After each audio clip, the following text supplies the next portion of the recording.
Hey everyone, this is Prince Watercress, and welcome back to Let's Play Kirby's Dream Land 2. In the last episode, we beat level 2, beat the bonus stage there, got the rainbow drop, did everything we needed to do, and now it's time to do the same with level 3. Ripplefield, where we hear the Float Island's music again. That piece of music from the original Kirby's Dream Land makes a return appearance here. Definitely an appropriate place too. We got 3 levels in this world, and this is going to be the last one to have 3 levels. The next one's going to have 4. So, future worlds are going to be longer. Also, there's a Waddle Dee coming at me from the back soon after I start moving here, so let's get rid of him before we go ahead and do some things. And I'm going to go ahead and use the Parasol ability for a little while. Definitely helps to protect against the exploding coconuts. And whatever these things are, they're both Kirby's series mainstays here. Again, anything that hits your parasol from above, it is going to get destroyed when it touches the parasol.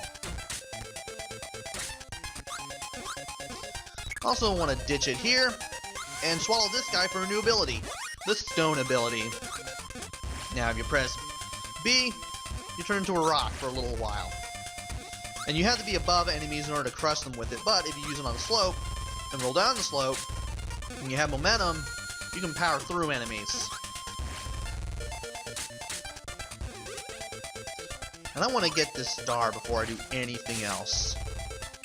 There we go. Now I'm going to go ahead and ditch this ability in order to get some stars, and maybe break those blocks while I'm there. Also, here's a cutter ability if you just have Kirby. You just throw boomerangs like across the screen. It's also the only one other than stone to work underwater as far as I know. Actually, now that I think about it, you probably can use Spark underwater. Spoiler alert, there's a Spark ability. And I don't think it really does much. You don't have the range with it. But it's not really a spoiler because we're going to see that ability pretty soon. For now, let's go ahead and destroy as many enemies here as we can. If I didn't have the cutter ability, I would have used my air gun. You just press B to use it. Anything you hit with it will go down in one hit. And you can aim it in 4 directions just by holding the button and pressing up, down, left, or right on the control pad. I may show it off later. Also, I've gotten a little better use of the timing for the end of stage bonus thing. Apparently, you've got to be either near the bottom or at the bottom. You've got to be at the lowest point that the clock can go before you press A. And when you do that, then you'll more likely get the Max's Tomato and or the 1-up. As long as I can get the star on that screen, I'm happy. But for now, let's go ahead and go to stage 2 here. Be sure to break this block, so that way we can get the star behind it. And we now have to dodge these currents so that way they don't push us into the spikes. You cannot swim against those no matter what. But we got these stars being blocked by currents. We are going to find something that will allow us to swim past the currents. But we gotta fight this guy first. This guy will attack us with electrical attacks. He will shoot lightning bolts at us. He can shock us from close range, especially when he does that little 2-step forward like that. He'll also throw stars at you. He'll either do it from a standing position, or he may jump and do it. But be careful when he does the animations for that, because he may shoot the lightning bolts as well. It's kind of random. Anyway, we now have the Spark ability. This allows us to shock enemies at close range. And this is Kine. Kine is a fish. And if you combine it with Spark, you get this light bulb that not only serves as a source of illumination, but also serves as a projectile. So you can really do double duty with this. I'm going to hang with this Animal Buddy ability combination for a while, as I get these 4 stars here. Not only can you swim against currents safely with Kine, if you don't have an ability Kine will allow you to inhale underwater. So you don't have to be on land to get abilities as long as you have Kine. I especially like how useful this power-up is underwater, because you can still swim while using this, and you can still use it. You just can't turn around. Also, remember when I said that this was a source of illumination? Well, by using this light bulb ability, we're able to find this door, which we'll enter by just going in here. Inside, it's 5 stars, so we just got another 1-up really easily right there. And to get out of the water with Kine, you need to hold up while jumping. Simply trying to jump out with just the A button isn't going to work. You have to hold up on the control pad as well. And we'll definitely have to get out of the water at some point while fighting, especially while fighting enemies here in the final section of Stage 2. I do like the fact that this ability lets you just battering ram your way through a lot of level 3 there. And I just got the 1-up. Awesome! Alright. We are now on Stage 3. The last stage of Ripple Field. And once again, I'm going to use this ability, annoying sound and all, to battering ram my way through this. Just kind of force my way through here. And I'm just going to go ahead and force my way through there.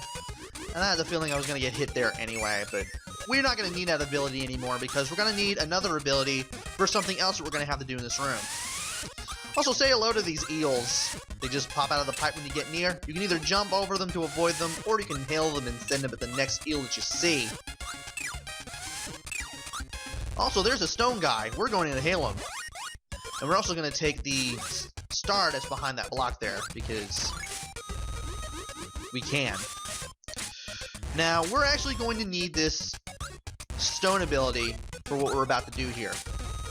We jumped over this gap earlier, which contains water. If you don't have Kine, I wouldn't even bother going through here because there is nothing but currents that will just push you around.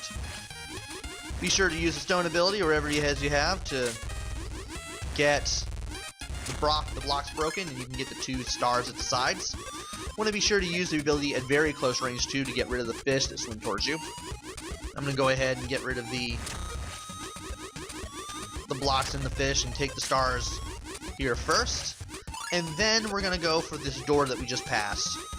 Good luck trying to get to that with just Kirby alone, because you're not going to get there.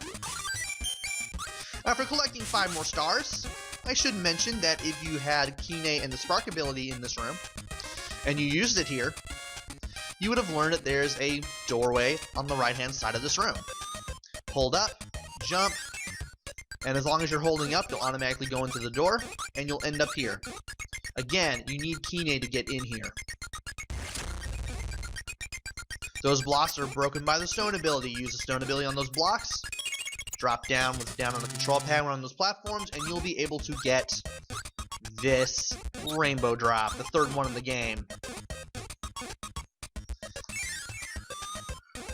A little hard at first if you don't know where the room is, but other than that, it's still an easy rainbow drop to get.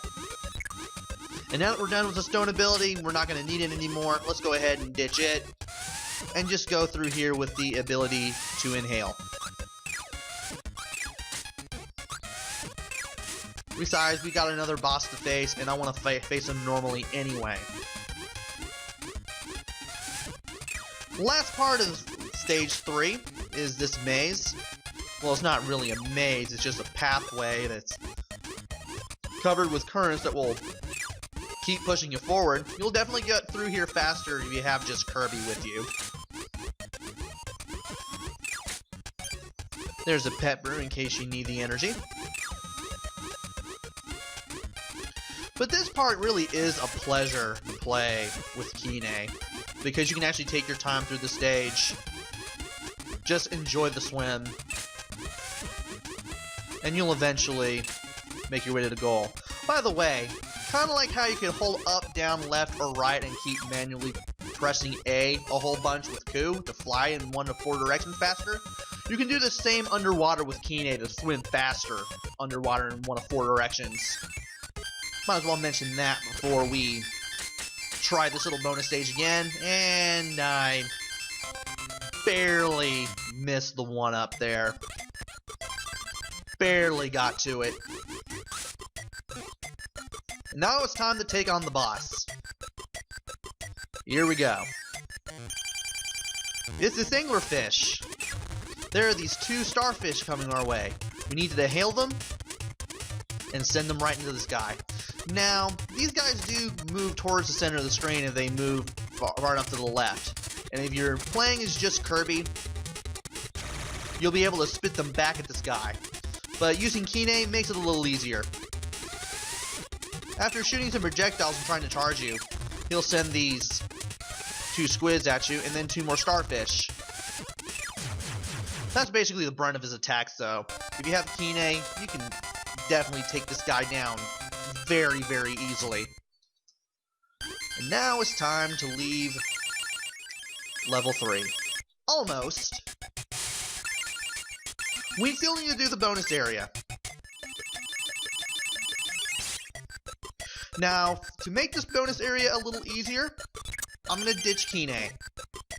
Because having Kine around makes you a bigger target. You don't want this because this area gets pretty quick. I want to use the control pad here to move around a little faster. Oh no! Ah! Well, you kind of have the idea of what to do here. Get all the stars. Don't hit the Gordos. You should be good. I'm going to go ahead and do this one off screen without commentary. I'll try to record it just so you guys know exactly how it goes. And I'll see you next time for level 4. Until then, this is Prince Watercress. Take care, stay safe, and thanks for watching!